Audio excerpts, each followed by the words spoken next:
ভালোবাসা কি এটা কি দেখে চেনা যায়? ছোটবেলার কথা খুব মনে পড়ছে?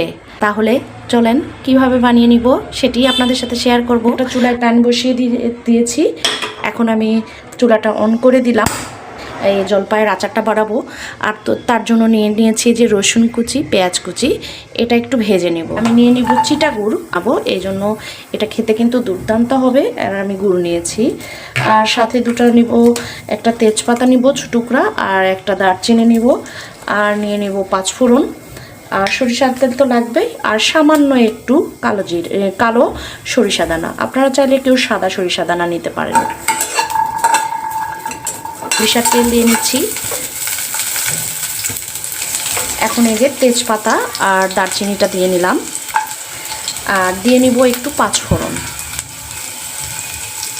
এই যে সরিষা দানা বেশি না, এটা সামান্য একটু নিলেই হয়।